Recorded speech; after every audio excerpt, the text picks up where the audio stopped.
안녕하세요. 북사랑 카페 크리스티나입니다. 오늘 여러분들께 소개해드릴 책은요, 어떻게 세계는 서양이 주도하게 되었나입니다. 이 책은 미국 위리올 대학교 로버트 머그 역사학과 교수님이 쓰신 책으로서요, 20년 넘게 동양사와 세계사를 가르치고 계시다고 하고요, 서양인의 관점으로 아주 객관적으로 15세기에서 21세기 현재까지의 역사의 흐름 가운데서요, 일반인들에게 왜곡되어 알려져 있는 역사적인 내용을 이 책을 통해 지적하시면서 구체적 근거를 가지고 반박하고 계십니다. 작가님은 오랫동안 세계를 장악해왔던 동양이 어떻게 불과 200년 사이에 서양에게 역전당하게 되었는지에 대해 의문을 제기하시면서요, 그 해답을 하나하나 찾아가고 계시는데요. 자, 그럼 지금부터 어떻게 세계는 서양이 주도하게 되었는가, 그 이야기를 시작해 보도록 하죠. 200년 전만 해도 중국과 인도는 전 세계의 경제 생산의 3분의 2를 담당했다고 하는데요.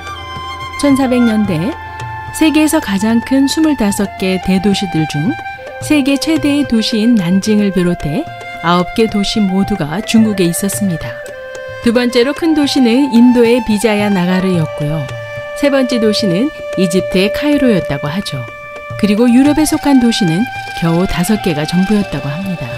역사학자들이 1492년 크리스토퍼 콜럼버스의 대서양 횡단 항로와 1498년 바스코 다가마의 아프리카를 경유한 인도양 항해가 근대 세계의 부상에 중요한 역할을 담당했다고 하는데 의견을 같이 한다고 하는데요. 유럽 중심적 해석은 두 항해를 서구 부상의 핵심 단계로 간주하는 성향이 있고요. 다른 학자들은 1500년대 세계의 부와 권력의 실질적인 구조라는 세계적인 맥락에서 그것을 중요한 발견으로 본다고 하죠. 이러한 관점에서 인도양은 당시 세계적인 교류에서 가장 중요한 교차점이라고 할 수 있습니다. 인도양에서 중국을 비롯해 인도와 근동 및 중동의 이슬람 국가들이 활발히 교역을 펼쳤고요. 유럽은 아시아에서 생산되는 부의 원천에 다가가기 위해 그 주위를 끊임없이 맴돌았다고 하죠. 1500년부터 1800년까지 아시아는 세계 인구와 경제활동, 세계 무역에서 절대적 비중을 차지하게 되었고요. 세계 인구에서도 아시아가 차지했던 비율이 1500년대에는 60%, 1750년에는 66%로 증가하면서요, 최대 1800년대까지는 67%까지 상승하게 됩니다. 다시 말하자면 1800년대 세계 인구 3분의 2가 아시아에 속해 있다고 할 수 있죠. 또한 아시아는 단지 인구 면에서 증가한 것이 아닌 경제 생산과 생산성도 함께 증대되었습니다. 1775년에 이르러서 아시아는 세계 생산의 약 80%를 차지하면서 세계 생산의 5분의 4를 차지하게 되죠. 1500년 이후 3세기 동안 아시아는요, 세계에서 가장 생산성 높은 경제를 운영하였고요. 1700년대 인도는 세계에서 가장 큰 면직물을 수출하는 국가로 농업 역시 대단히 생산성이 높았었습니다. 유럽에 비해 2배 이상 생산성이 높았던 아시아는요, 식량 가격도 유럽에 비해 저렴했다고 하죠.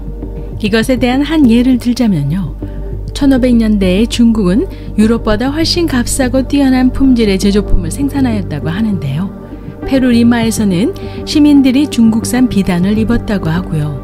멕시코 시티의 여성들도 중국산 옷을 입었다고 하죠.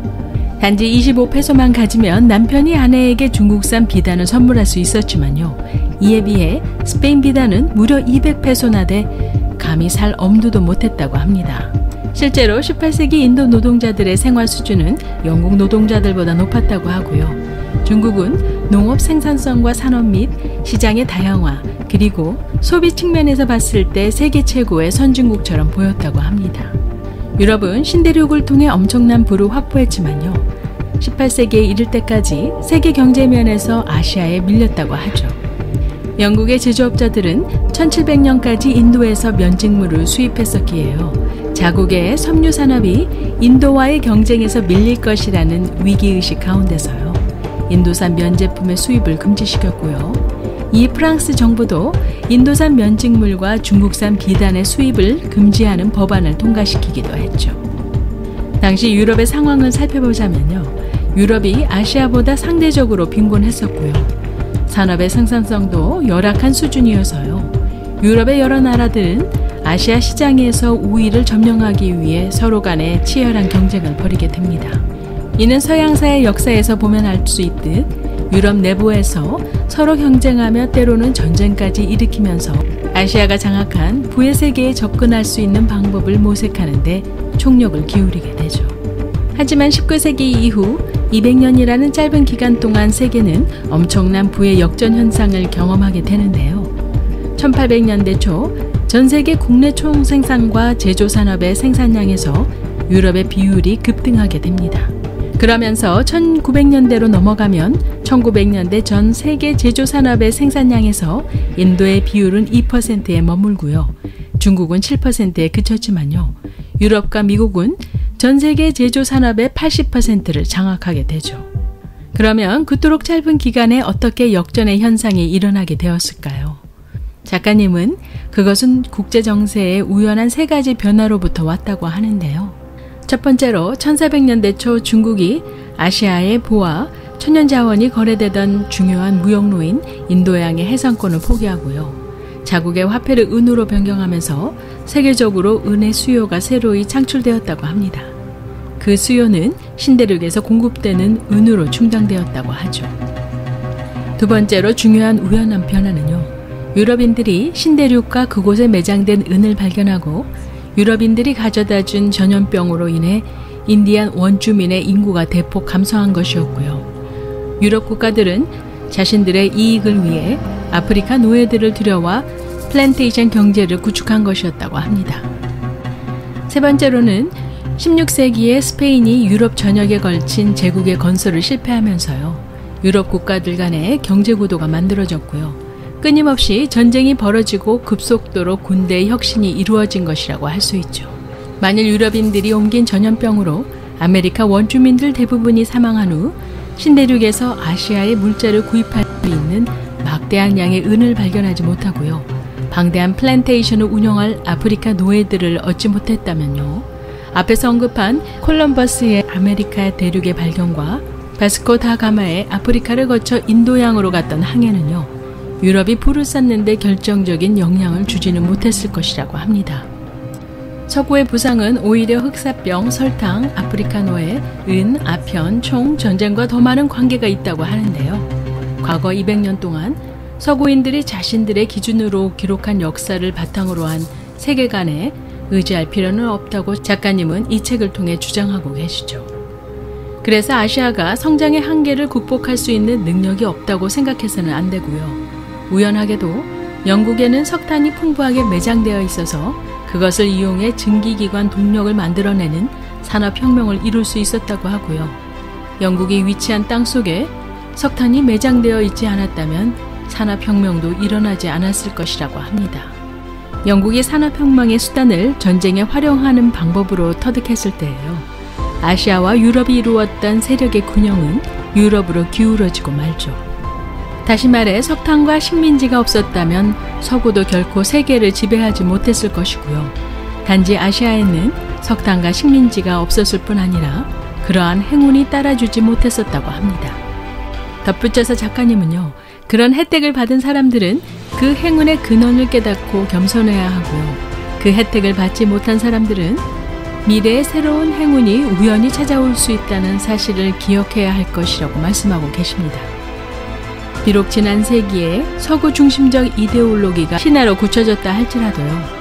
서구가 영원히 세계를 지배하거나 그 행운을 누릴 수 없다고 하죠. 왜냐하면 역사는 또다시 역전을 준비하고 있기 때문이라고 합니다.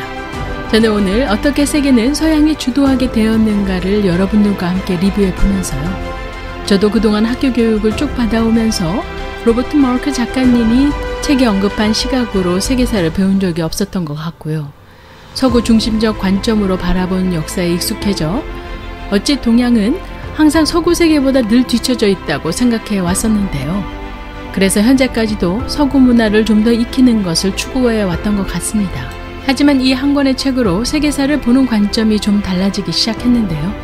어떻게 서구 사회가 부상해 오늘날까지도 영향을 끼치는 나라가 될 수 있었는지를 올바로 인식하는 것이 참으로 중요하다고 여겨지게 되었죠. 서구의 부상은 온전한 실력의 승부에 소유한 부라기보다는요.